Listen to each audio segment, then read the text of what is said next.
Hello, everyone, and welcome to the last days. I'm Laura-Lynn Tyler Thompson. I hope that you're doing well. I hope that you know that knowledge is power. And when we are courageous and we speak, it makes a difference. For those of you in the British Columbia area, you will know my next guest. Barry Neufeld has also been on a school board and has been fighting for an awful long time. It's good to see you, by the way. I haven't seen you for a long time. I just thank you for your stand. I thank you for your courage, Barry. We are with you. You have been holding up the line of propriety and coming against these grooming pedophiles in the schools, and you've been standing for a very long time, and I appreciate it. I need to tell the world that all the trouble I've been in for the last 5 years is completely due to Laura-Lynn Tyler Thompson. You were the one who put me up to this at Murrayville Hall, August of 2017. And Wow. the first thing that upset me was here I was, an elected school trustee, and you knew more about what was going on in the Department of Education than I did. They had snuck this program in and had it as a pilot project for a year, and I hadn't even heard about it. When I got invited to this SOGI 123 Parent Information Night, I didn't have a clue what it was, and yet here it had been going on. Now, the other thing, I spent a career as a probation officer, and my specialty was supervising sex offenders. And in my role as a specialist, I interviewed an awful lot of their victims, because I had to write sentencing recommendations for the courts. And red flags started going off all over the place when I heard that schools were getting kids to question their sexuality. That's exactly what sex offenders do. Now, the progressives are getting rather upset that we keep referring to grooming, that this program grooms kids. Well, maybe the people who designed it didn't realize that it has that effect, but it's an unintended side effect, and it does a lot of the work that child predators used to have to do themselves. They don't have to do as much work now. Kids already know about things like oral sex, anal sex, and other kinky stuff because they learned about it in school. I had to tell you a story of a school teacher that I saw. She was a sweet lady. I think she's retired now, in a rural school, and she was at Save On Foods. And Save On Foods sometimes has a book sale, and they have a great big table out there with a bunch of books. And there she was, and she was picking up children's books. And I said to her, "What are you doing?" And she said, "Well, I'm buying books for my library." And I said, "Well, why are you doing that?" "Well, because the board doesn't give us any money to buy books for the library, so we teachers pay for it out of our own funds." And she was buying a bunch of children's books. If teachers if there's no money to buy books, where are they getting the money to put all this smut in the children's libraries? That's what I'd like to know. Wow, that is a really What good point. I mean, and pretty shocking that teachers have to buy their own books. So is it the teachers that are, so off base in what what they're teaching? Yeah, it's teachers from the LGBT. Their enthusiasm for their movement is just like they're very evangelistic, and they want to put their tracts on the school library shelves. Well, Little update on what's going on with me. I just received this 45-page document from I my hear friend I Glenn hear you're Hanson. having yeah, I hear you're having more trouble with Glenn Hansman, a mutual friend of ours, not. And this guy, I don't know what to make of him. He's the guy, Barry, he corrected me. I wrote on Twitter that there are 5 transgender books in kindergarten to grade 5. And then he tweeted back. He said, "What are you talking about? There are dozens and dozens and dozens of transgender books." And then I went, wow, I got to do a little bit more digging, So this is the Glenn Hansman, that he was really a thorn in your side.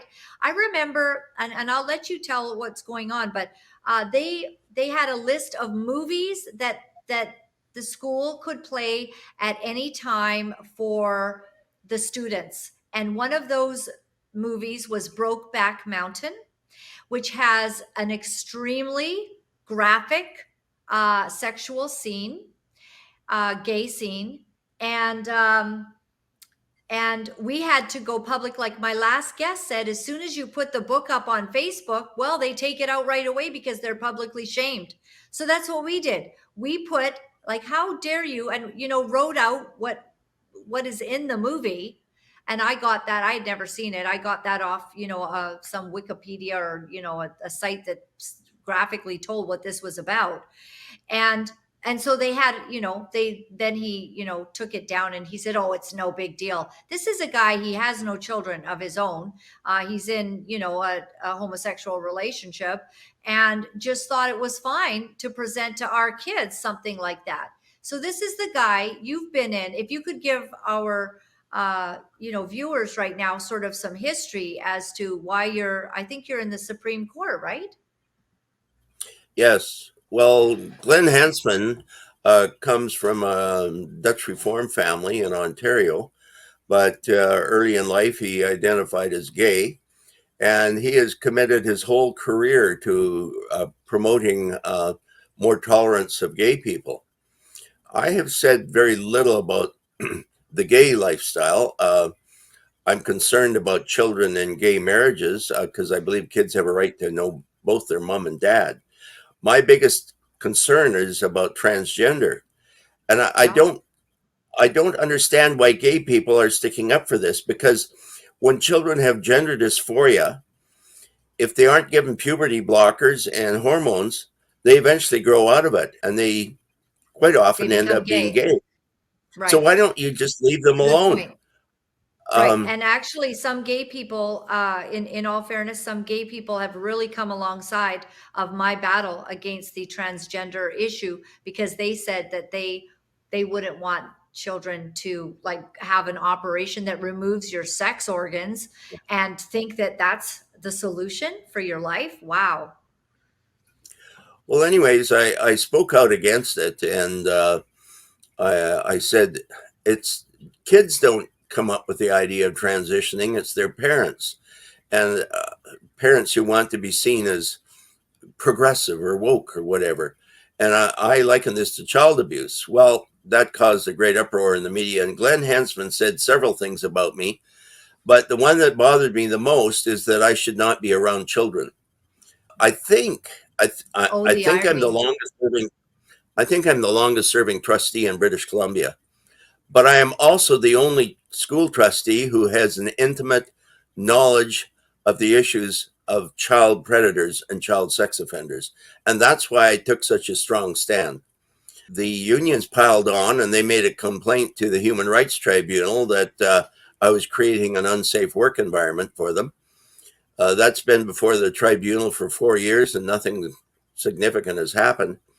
So I sued Glenn Hansman for defamation.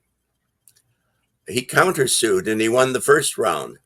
It went to the BC Court of Appeals. I won at the BC Court of Appeals. And Glenn Hansman, who is backed by the union, has taken it all the way to the Supreme Court of Canada. So it, it will become a national issue. It will bring the issue to national prominence. And some of the things that I predicted years ago are now coming true. Children are being removed from their parents when they want to transition and become transgender. When I first said that, everybody said that I was crazy. We have a lot of good teachers in our schools, but this idea of gender ideology, and it's very closely related to critical race theory, has been percolating in our universities for the last generation, and it's finally spilled into our public education for our kids. I was actually getting a bit discouraged because I've been at it for 5 years and I don't seem to have made any impact. But little by little, I see encouraging signs, like in Florida. I don't think kids from K to 12 need to learn about gender ideology and sexual identity, but prohibiting it from kindergarten to grade 3 is a good start. It's a good start, and I agree that kids are still vulnerable. I mean, 3 is like 8-year-olds. You're vulnerable in high school until you're out of there. I mean, look at everything that we all went through in high school. You're just trying to find yourself, and then in this day and age, if you compound how hard it is to be a teenager with maybe a difficult home environment, maybe sexual abuse, something going on that's a real assault against your person, you can be very vulnerable to suggestion and to some of these things that are in there, and we've seen it happen. It has been a huge court case in British Columbia, as I mentioned earlier in this broadcast. But Barry, he's so you are countersuing basically, and Glenn Hansman basically feels that he has the right to demean you. And when he says you shouldn't be around kids, he's making you sound like you're the unsafe person, when he, in fact, is a nut. And you shouldn't, to me personally, maybe he wants to sue me for that, but you shouldn't be somebody who's in charge of, at that time, what was his role? Glenn Hansman he was the union boss, basically, of the He education was system. he was the president of the BC Teachers Federation, which is one of the Right. most powerful unions in North America. You showed that little cartoon video. It told these kids that maybe you should consider puberty blockers, and then puberty can be a happy time. I don't think any kid has ever had a happy puberty. It was rough for all of us. It's difficult for everybody, and throwing this new option of hormones and puberty blockers into the mix is not going to make it any easier for them. No, it Uh, certainly isn't. And I honor you for standing, Barry. I do think it's making a difference.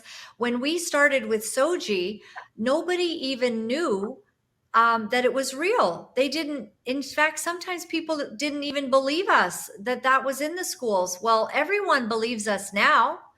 And you keep getting reelected into being on that school board because people are standing with you, and the good man Daryl Ferguson as well. And then you've got Heather Moss, and she yeah. as well is a hero. And the three of you have stood together. So I do think it's making a difference. Have you ever heard of the movie Dark Waters? No. It just came out on Netflix, but it's been around for a while.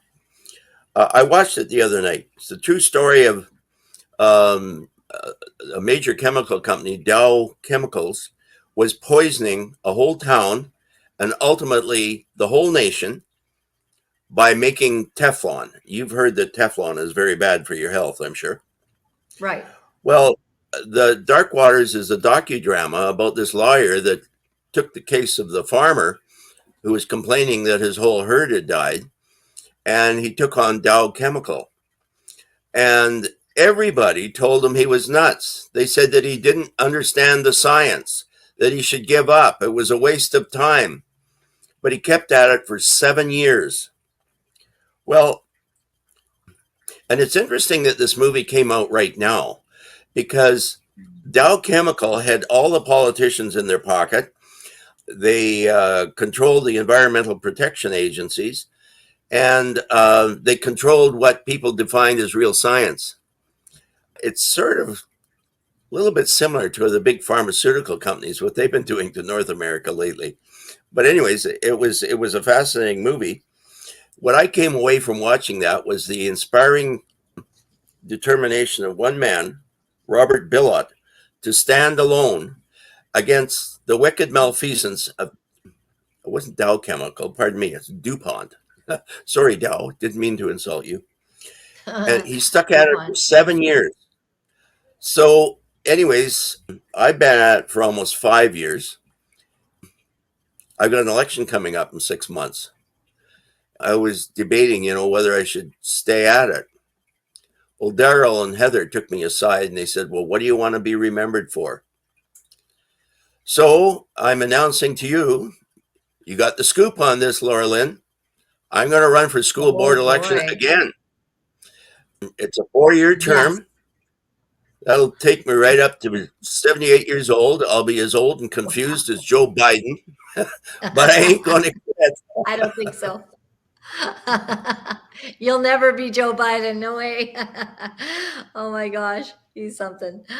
Oh, that is good news, Barry. I couldn't have happier news than that. And so we begin, and we'll be campaigning for you, and we will get the knowledge and the word out there. You certainly must be known. You have been somebody who has just stood against all of it and done it so very, very well and so bravely. I'm shocked that you even want to, and I thank you on behalf of parents and kids that you are defending. Well, I have made a couple of slips, but I think that's a pretty good track record for putting up with this nonsense for over 4.5 years. Some Christians wanted me to apologize. But one of the reasons this whole insidious movement has moved forward, because we want to feel sorry for people. We feel sorry for people who have gender dysphoria and they're not comfortable in their bodies. But anybody who's ever been swindled or tricked or financially ruined, the reason they got themselves into that jam was because they felt sorry for somebody. And so I care about kids. I care about all kids. I care about the autistic kids who are so easily influenced by this ideology. I care about kids who come from homes where they're beaten and abused and neglected and they have no hope. I care about them. But here's another announcement. I have a granddaughter, 14. She's bugging her mom for hormones. So it's getting awful close to home for me. And I don't want that kid to ruin her body. And so that's why I'm in the battle for good. Wow. Barry, it has touched so many people's lives now. When you begin planting seeds in these kids' lives from when they're very early in school, this is why I don't know if you were waiting in the green room basically when I was speaking with our other guests, but there's another um, psychologist who is a trans person who has helped many kids to transition. And she now says that it's too many and that, something's not right because she thinks it's now something else. There's, they have poor self-esteem, or they get to kind of be like all pampered because they're going through this and everybody celebrates that. So even the people that have been supportive of this are saying this, there seems to be something wrong. You have stood in the gap and fought. Is it getting any better, Barry, in the schools? Have some books been removed? Is there any movement in that regard? No. As a matter of fact, at our next board meeting, we're trying to object to a book. I think it's called All Boys Are Blue. French Canadian friend of mine, Pierre Barnes in Abbotsford, has done a lot of research in this area and has got a lot of stuff. But the they have tried to stick on me that I'm a religious bigot, but they've had a hard time doing that because I haven't said much about my faith. My faith is what keeps me energized for this, and I am working on a theology of gender. But beside that, it's not only the kids that transition or begin to experiment with homosexuality that are going to be affected. Ordinary kids are getting pummeled with this ideology that this is the science, this is the way to go. So they go home and tell their parents, and the parents say, "Oh, no, no, no, that's we believe in the traditional family." It's turning teenagers against their parents. It's I took 4 years out of the school board to go back and get my master's degree. Well, since this gender ideology stuff has come up, I've done more reading and more studying than I did for my master's degree. And two of the bright lights are not Christians, but Helen Pluckrose and James Lindsay have written an awful lot on this stuff. And James Lindsay, an atheist, believes that gender ideology is a religion and that it's grooming kids to become sexual deviants. And he says we've got a lot of work to do to turn this thing around. I was at the point of thinking that I don't think we can turn this big ship around. Maybe I should just quit and try and help start a private school or advocate for charter schools or something like that. But no, we need to save our public education because we don't want kids turned against their parents. You know, the other thing that's interesting is that in the last 5 years, when the Chilliwack School Board has been so focused on gender ideology, our academic scores have been steadily declining every year. Kids know all about, fellatio and cunnilingus and all sorts of horrible stuff, and yet they can't read and write. And do arithmetic. Their skills in that area are going down. For every policy you have, there's a trade-off. The more you start to push social justice in schools, the less time and effort you've got for academic achievement. 100%. And that's what the mother in the previous segment was talking about here, that she's fighting for her school board. And why aren't we concentrating on reading, writing, and arithmetic and leaving these issues, to parents at home that can, cover them, and also just stop talking about it. Let a kid be a kid. Stop bringing up all these overly sexualized conversations and books and showing them way too much. The kids they just have too much information. Barry, I just thank you. I hope that you hear my heart from the bottom of all of our hearts, of parents and for the grandchildren. Thank you, thank you, thank you for standing up, for doing what you've been asked to do in this lifetime. And your reward will maybe not be in this lifetime, although I hope that you do experience some of the reward of being an honorable man in this day and age. But your reward is certainly coming in the next life, and you have done what very few would dare to do. With Glenn Hansman, and this is this going to continue? Then is there another round for the court site? Yes, this document he just filed it with the Supreme Court of Canada. They will probably. I've got 60 days to reply. Then they will set a hearing. We'll have to go to Ottawa sometime in the fall. They may Okay, do the so hearing online, but I'm not sure. They're probably back to in-person hearings now. well, thank you very much, Barry. I appreciate your strength. I hope that we'll be on a stage again one of these days. Maybe we need to keep doing the rallies that we once did.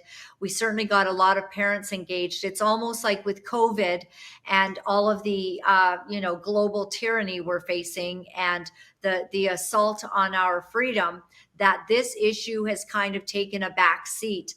You did send a video. Of Tucker Carlson on the issue of the male swimmer that is now competing against the females. And do you think that that would probably be worthwhile for me? I could let you go, and then I think that we should have a look at that Tucker Carlson clip. I appreciate you sending that on.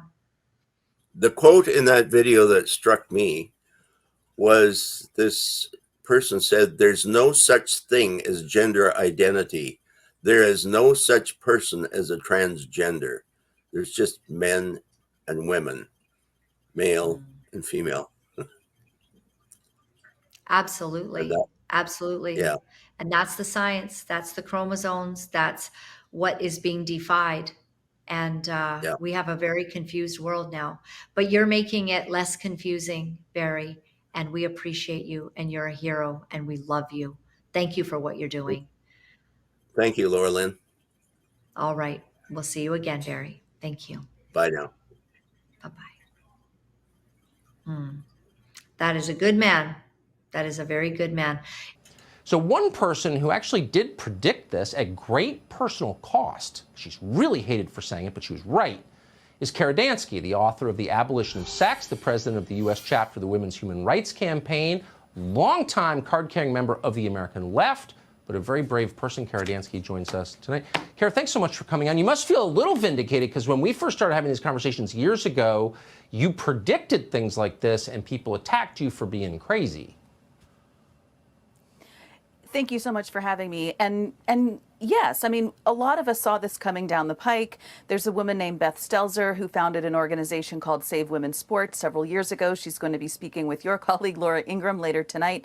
Many of us saw this coming, and it's just very important that we all understand that situations like what we're seeing in Pennsylvania at the University of Pennsylvania are not anomalous. This is happening all over the country, as I know you know.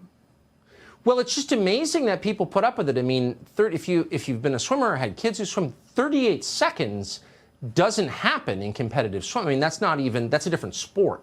So this has totally upended a sport that we've had for, over 100 years in this country. Where are all the parents, the coaches, the swimmers? Like, why isn't anybody saying anything? A lot of people are saying things. A lot of parents are speaking out. I think a lot of students are very scared of speaking out, because saying, look, this isn't appropriate, we shouldn't have men competing in women's sports, is a very unpopular thing to say. The other thing I just want to say is very often this is framed as having so-called transgender athletes participating in women's sports. And I really want us to get away from that language. The truth of the matter is that he is a man, and he's been allowed to compete in women's sports. Part of the problem is that a lot of this is happening because of a series of orders that the Biden administration issued over the course of the first 6 months of the administration, impacting Title IX, among other federal administrative laws. And it essentially says that throughout federal administrative law, the word sex has to be redefined to include the words gender identity. And that is a disaster for women and girls, including the women who are on the UPenn women's swimming team. Yeah, well, it just eliminates women and girls as a meaningful category, like they don't exist anymore. So how can you undo this? I mean, let's be honest, you cover this stuff. I'm from Washington. Like, you change something like that, no one ever changes it back, right? Well, so there is currently a lawsuit pending that was filed by 20 states, and I'm proud to say that the U.S. chapter of the Women's Human Rights Campaign submitted a brief in that case, arguing that redefining sex to include the nebulous, nonsensical concept of gender identity also constitutes sex discrimination. And so I'm very happy to be involved in that lawsuit. But I also just want to note that what I unpack in the book shows that this goes far beyond sports. So we're seeing, for example, and we've talked about this before too, states like California, Washington, and other states across the country are allowing convicted male rapists and murderers to be housed in women's prisons on the basis of their so-called gender identity. We're seeing the total invasion of women's spaces, prisons, bathrooms, locker rooms, changing rooms, and sports by men on the basis of their so-called female gender identity. And what I really want everyone to understand is that words like gender identity don't have any meaning. They really don't. I mean, they're defined variously, inconsistently, and vaguely in ways that don't make any sense. Every single human being is either a male person or a female person. Everything else is a lie.